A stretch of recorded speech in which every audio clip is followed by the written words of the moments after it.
Good morning everybody.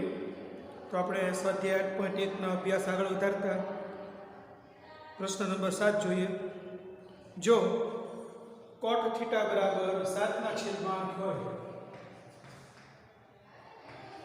જો cot θ બરાબર 7/8 હોય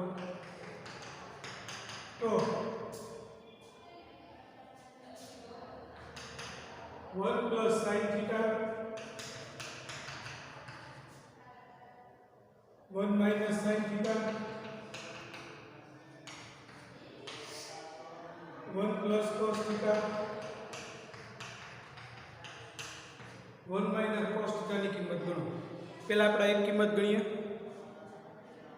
cot theta બરાબર 7/8 આપ્યું છે 1 plus sin into 1 minus sin છેદમાં 1 plus cos 1 minus cos આ કિંમત આપણે ગણવાની છે। તો સૌપ્રથમ આપણે કાટકોણ ત્રિકોણ દોરીએ। આપણને ત્રિકોણમિતીય વિધેય ગુણોત્તર સ્વરૂપે આપ્યું હોય તો પહેલા આપણે એની પરથી શું કરવું પડે તો કે બાજુના માપ મેળવવા પડે। બાજુના માપ મેળવીએ ત્યારબાદ આપણે જે વિધેયની જરૂર પડે એ વિધેય આપણે ગણતરી કરીને મેળવી શકીએ।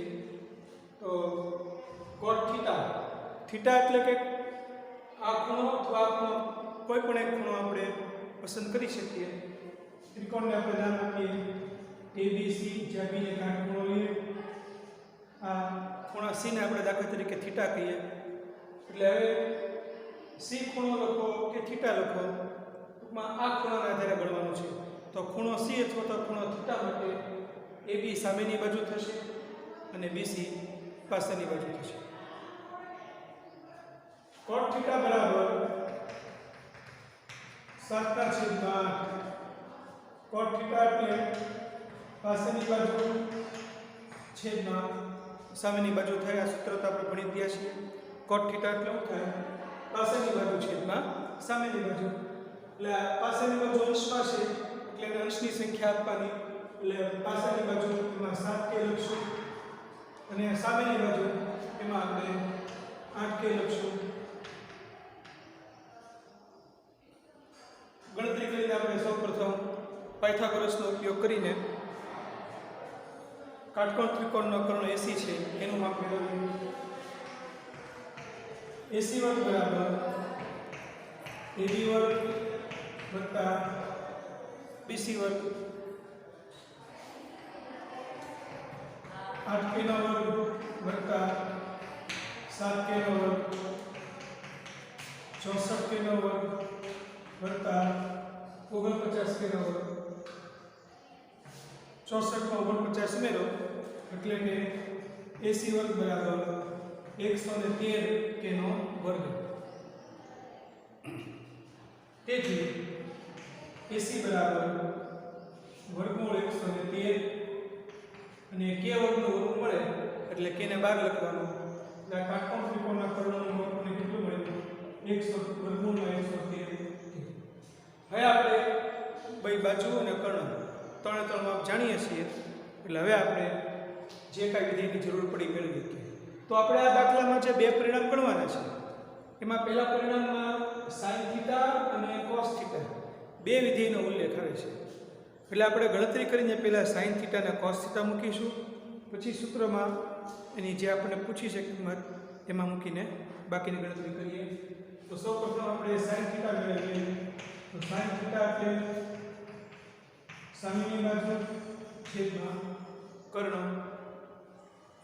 તેથી sin θ બરાબર θ માટે સામેની બાજુ એટલે AB એટલે કે 8k, પાછળની બાજુ કર્ણ એટલે કે AC એટલે કે વર્ગમૂળમાં 113k,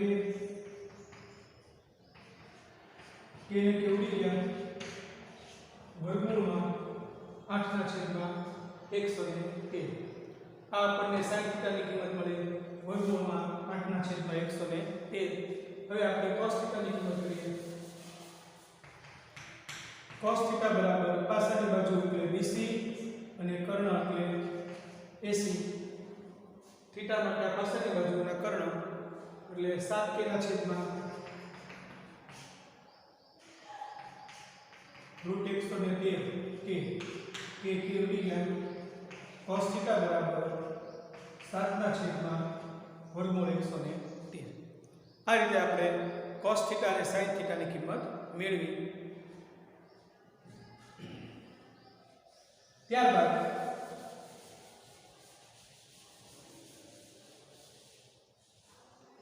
આ જે કિંમત ગણવાની છે એનું સાદુરૂપ આપીએ 1 + sin theta 1 - sin theta 1 + cos theta 1 - cos theta બરાબર. તો પહેલા વિદ્યાર્થી મિત્રો કિંમત મૂકતા પહેલા આપણે કામ કરીએ. આ વિધેયનું સાદુરૂપ આપી દઈએ. તો આ a + b અને આ a - b એની જગ્યાએ આપણે 1 લઈએ, બીજી જગ્યાએ sin થીટા લઈએ. એ રીતે છેદમાં a + b અને a - b.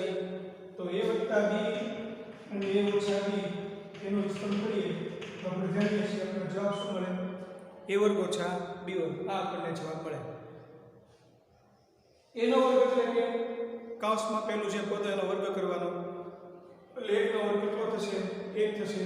1 નો વર્ગ 1 ઓછા b નો વર્ગ એટલે sin² થીટા છેદમાં એ જ રીતે 1 નો વર્ગ એટલે 1 વત્તે ઓછા cos² થીટા 1 ઓછા.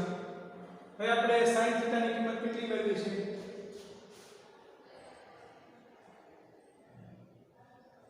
આ 8 કે મેળવ્યું અને આ 7 કે મેળવ્યું. આ 7 કે અને આ પાછળની બાજુ છેદમાં કરો એટલે 7 કે ને 8 કે મેળવ્યું. આ કિંમત આપણે મૂકીએ એટલે 7 કે ના છેદમાં 7/8 નો વર્ગ છેદમાં 1 + આપણે sin થીટાની કિંમત એટલે સામેની બાજુ છેદમાં કરવાનો એટલે કે 8/113 અને cos થીટા એટલે પાછળની બાજુ છેદમાં કરવાનો એટલે કે 7/113 એનો વર્ગ બરાબર 1 નો વર્ગ એટલે -8 નો વર્ગ 64 છેદમાં વર્ગમૂળમાં 113 છે. વર્ગમૂળમાં 113 એનું વર્ગમૂળ ગણો એટલે 113 થઈ જાય. 1 ઓછા 7 નો વર્ગ એટલે 49 વર્ગમૂળમાં 113 નો વર્ગ કરો એટલે 113. ચોકડી ગુણાકાર લઈએ એ ઉપર લખી બાકી લખીએ 113 અને 1 નો ગુણાકાર એટલે 113 - 64 છેદમાં 113. 113 અને 1 નો ગુણાકાર એટલે 113 ઓછા 49 છેદમાં 113 બરાબર. આ 113 ને 113 ઉડી ગયા. 113 માંથી 64 ગયા 49 થશે. 113 માંથી 49 ગયા એટલે 64 થશે. આમ 1 + sin થીટા 1 - sin થીટા આ જે કિંમત આખી છે એનો જવાબ કેટલો મળ્યો આપણને? 49/64. હવે આપણે બીજો દાખલો લઈએ.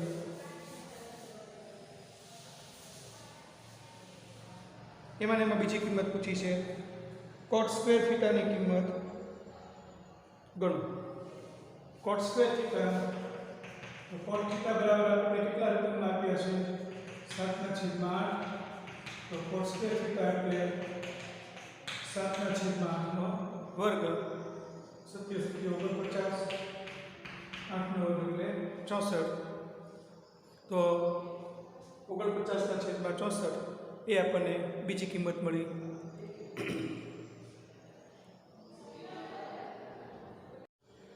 ત્યારબાદ દાખલા નંબર 8 લઈએ.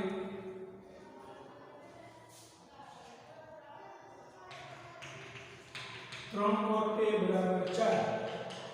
તો નક્કી કરો કે 1 - tan²,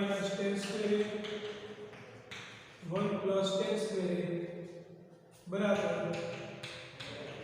cos² sin² છે કે નહીં તે નક્કી કરો. જો 3 cot a બરાબર 4 આપ્યું હોય તો એને આધારે 1 - tan² છેદમાં 1 + tan² ની કિંમત ગણીએ. અને cos સ્ક્વેર માઇનસ sin સ્ક્વેરની કિંમત ગણીએ, એ બંને કિંમત સમાન મળે છે કે નહીં તે આપણે નક્કી કરવું છે. તો કાટકોણ ત્રિકોણમાં આપણે સૌપ્રથમ દરેક બાજુના માપ મેળવવા પડે, ત્યારબાદ આપણે નક્કી કરી શકીએ. એટલે સૌપ્રથમ આપણે કાટકોણ ત્રિકોણ દોરીએ. ABC ના માપીએ, બી કાટખૂણો લઈએ. 3 cot A બરાબર 4 આ પરિણામ આપણને આપ્યું છે. તો વિધેયને સ્વતંત્ર રૂપે દર્શાવવા માટે આ જે સંખ્યા છે cot A ની બાજુમાં 3 એના છેદમાં લો, એટલે cot A બરાબર 4/3. cot A બરાબર 4/3. આ એક સંખ્યા થઈ. cot A ની કિંમત મળી આપણને 4/3. હવે આપણે cot A બરાબર 4/3 એટલે કે પાસેની બાજુ છેદમાં સામેની બાજુ, એટલે કે પાસેની બાજુ ખૂણો A માટે એટલે 4k અને સામેની બાજુ એટલે 3k લીધી. પાયથાગોરસના પ્રમેયનો ઉપયોગ કરીને પહેલા આપણે કર્ણનું માપ મેળવીએ. તો કર્ણ AC વર્ગ બરાબર AB વર્ગ વત્તા BC વર્ગ 4k નો વર્ગ પ્લસ 3k નો વર્ગ 16k નો વર્ગ પ્લસ 9k નો વર્ગ. AC વર્ગ બરાબર 25k એટલે AC બરાબર 5k. AC બરાબર 25k વર્ગ, તેથી AC બરાબર 5k. આમ કર્ણનું માપ આપણે 5k મેળવ્યું. હવે આપણે જે પરિણામ મેળવવાના છે એમાં ક્યાં ક્યાં વિધેયનો ઉલ્લેખ આવે છે? તો કે tan નો ઉલ્લેખ આવે છે, એટલે આપણે tan મેળવીશું આનો ઉપયોગ કરીને. cos નો ઉલ્લેખ આવે છે એટલે cos મેળવીશું, અને sin નો ઉલ્લેખ આવે છે એટલે sin મેળવીશું. ટૂંકમાં આપણે tan, sin અને cos એના એર ગુણોત્તરનું મૂલ્ય એક ખૂણા માટે મેળવીએ. તો tan એ પહેલા મેળવીએ. તો tan એટલે સામેની બાજુ એટલે કે 3k, પાછળની બાજુ એટલે 4k, એટલે tan એ બરાબર 3/4 એનો ગુણોત્તર. આમે આપણે cot નો વ્યસ્ત કરો એટલે tan મળે. બીજું જોઈએ cos A મેળવવાનું છે. cos A બરાબર પાછળની બાજુ છેદમાં કર્ણ, તો ખૂણા A માટે પાછળની બાજુ એટલે 4k AB થશે, છેદમાં કર્ણ એટલે AC થશે, એટલે 4k ના છેદમાં 5k, અને cos A બરાબર 4/5. આ બીજું પરિણામ આપણે મળ્યું tan એ પછી cos A બરાબર 4/5. હવે આપણે tan એ મેળવીએ, sin એ મેળવીએ. તો sin એ બરાબર સામેની બાજુ છેદમાં કર્ણ, એટલે કે સામેની બાજુ એક ખૂણા માટે એટલે BC અને કર્ણ એટલે AC, એટલે કે sin A બરાબર 3k ના છેદમાં 5k, એટલે sin A બરાબર 3/5. આ ત્રીજું પરિણામ મેળવીએ આપણે. sin A બરાબર 3/5.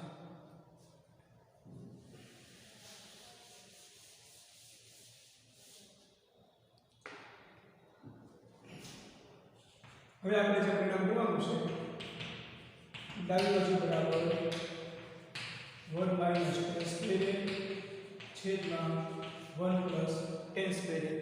આ પરિણામ મેળવીએ. ડાબી બાજુ એટલે 1 - tan સ્ક્વેર છેદમાં 1 + tan સ્ક્વેર. tan ની કિંમત આપણે કેટલી મેળવી છે? 3/4. 1 - 3/4 એનો વર્ગ 1 + 3/4 એનો વર્ગ, 3 નો વર્ગ 9, 4 નો વર્ગ 16, 3 નો વર્ગ 9, 4 નો વર્ગ 16, 16 × 16, 16 - 9/16 અને 16 + 9/16.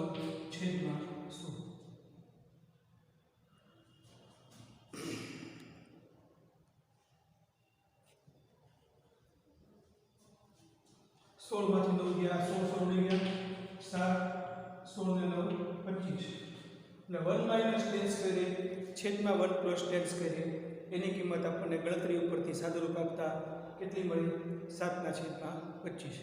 હવે આપણે જમણી બાજુ cos વર્ગે માઇનસ sin વર્ગે એની કિંમત મેળવીએ.